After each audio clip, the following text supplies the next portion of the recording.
The Book of Ruth, Chapter 1. In the days when the judges ruled, there was a famine in the land. So a man from Bethlehem in Judah, together with his wife and 2 sons, went to live for a while in the country of Moab. The man's name was Elimelech. His wife's name was Naomi. And the names of his 2 sons were Mahlon and Chilion. They were Ephrathites from Bethlehem, Judah. And they went to Moab and lived there.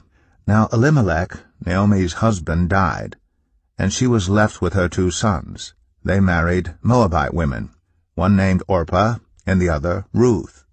After they had lived there about 10 years, both Mahlon and Chilion also died, and Naomi was left without her 2 sons and her husband.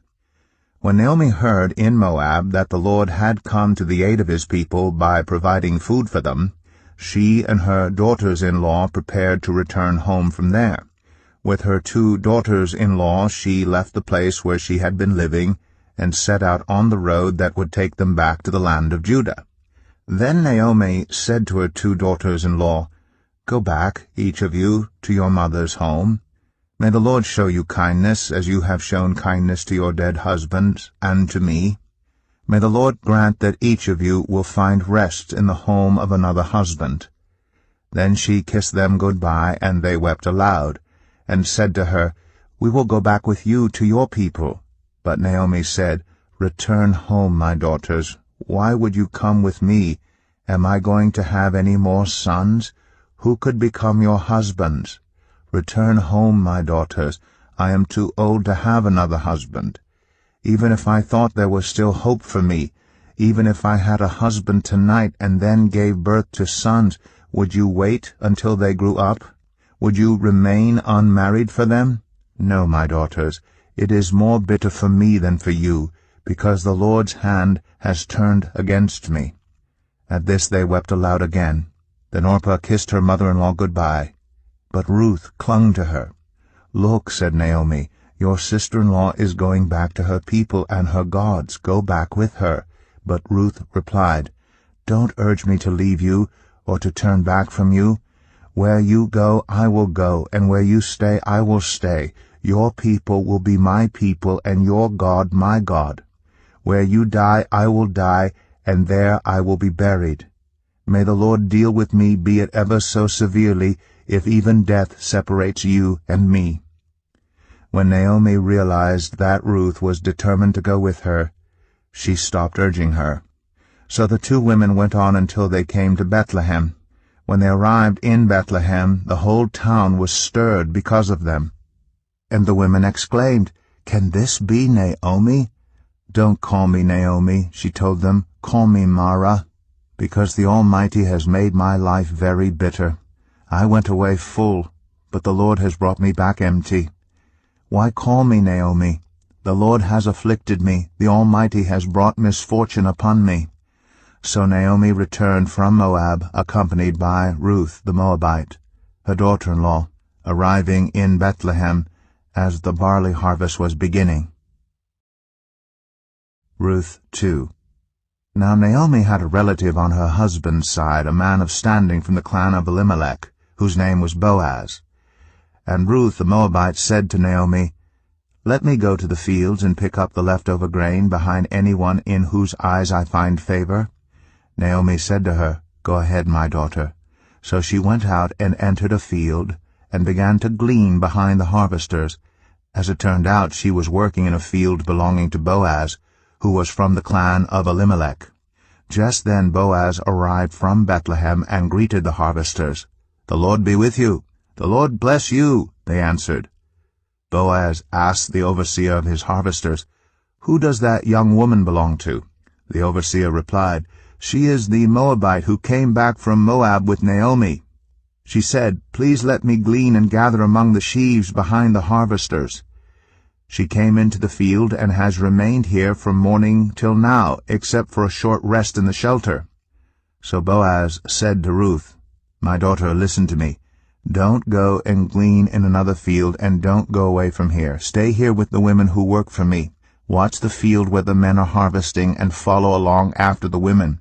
I have told the men not to lay a hand on you, and whenever you are thirsty, go and get a drink from the water jars the men have filled.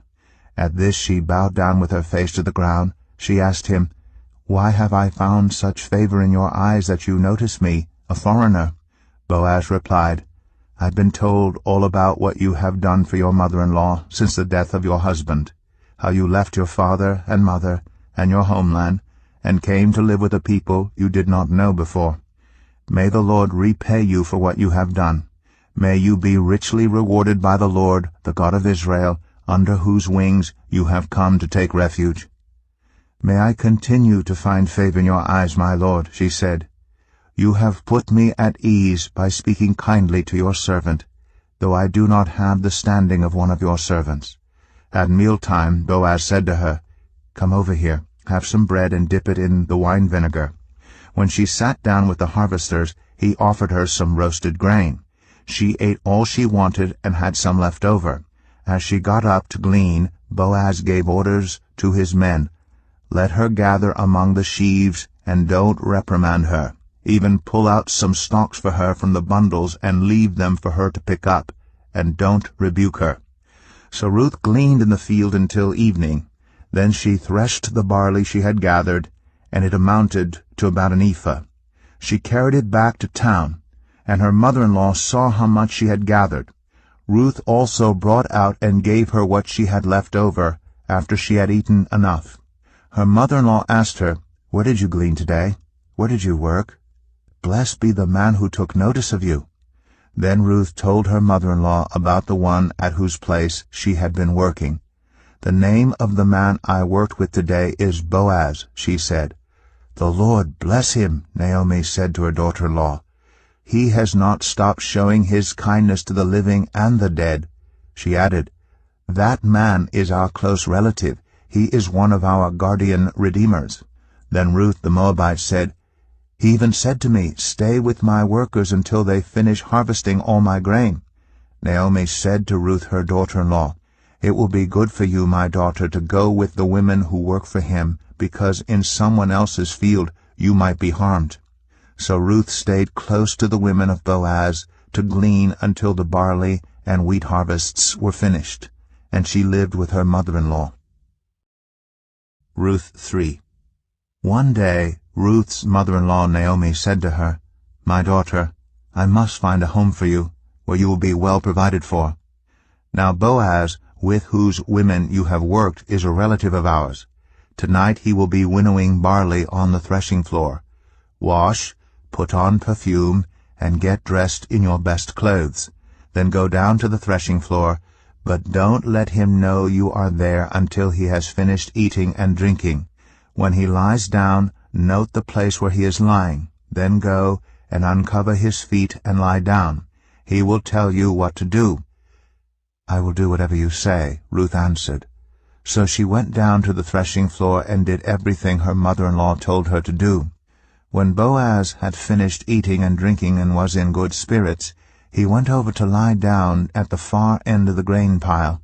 Ruth approached quietly, uncovered his feet, and lay down. In the middle of the night something startled the man. He turned, and there was a woman lying at his feet. "Who are you?" he asked. "I am your servant Ruth," she said. "Spread the corner of your garment over me, since you are a guardian redeemer of our family." "The Lord bless you, my daughter," he replied. "This kindness is greater than that which you showed earlier. You have not run after the younger men, whether rich or poor. And now, my daughter, don't be afraid. I will do for you all you ask. All the people of my town know that you are a woman of noble character. Although it is true that I am a guardian redeemer of our family, there is another who is more closely related than I. Stay here for the night, and in the morning, if he wants to do his duty as your guardian redeemer, good, let him redeem you. But if he is not willing, as surely as the Lord lives, I will do it. Lie here until morning." So she lay at his feet until morning, but got up before anyone could be recognized. And he said, "No one must know that a woman came to the threshing floor." He also said, "Bring me the shawl you are wearing and hold it out." When she did so, he poured into it 6 measures of barley and placed the bundle on her. Then he went back to town. When Ruth came to her mother-in-law, Naomi asked, "How did it go, my daughter?" Then she told her everything Boaz had done for her, and added, He gave me these 6 measures of barley, saying, 'Don't go back to your mother-in-law empty-handed.' Then Naomi said, 'Wait, my daughter, until you find out what happens, for the man will not rest until the matter is settled today.'" Ruth 4. Meanwhile Boaz went up to the town gate and sat down there just as the guardian redeemer he had mentioned came along. Boaz said, "Come over here, my friend, and sit down." So he went over and sat down. Boaz took 10 of the elders of the town and said, "Sit here," and they did so. Then he said to the guardian redeemer, "Naomi, who has come back from Moab, is selling the piece of land that belonged to our relative Elimelech. I thought I should bring the matter to your attention and suggest that you buy it in the presence of these seated here and in the presence of the elders of my people. If you will redeem it, do so. But if you will not, tell me, so I will know. For no one has the right to do it except you, and I am next in line." "I will redeem it," he said. Then Boaz said, "On the day you buy the land from Naomi, you also acquire Ruth the Moabite, the dead man's widow, in order to maintain the name of the dead with his property." At this the guardian redeemer said, "Then I cannot redeem it because I might endanger my own estate. You redeem it yourself. I cannot do it." Now in earlier times in Israel, for the redemption and transfer of property to become final, one party took off his sandal and gave it to the other. This was the method of legalizing transactions in Israel. So the guardian redeemer said to Boaz, "Buy it yourself," and he removed his sandal.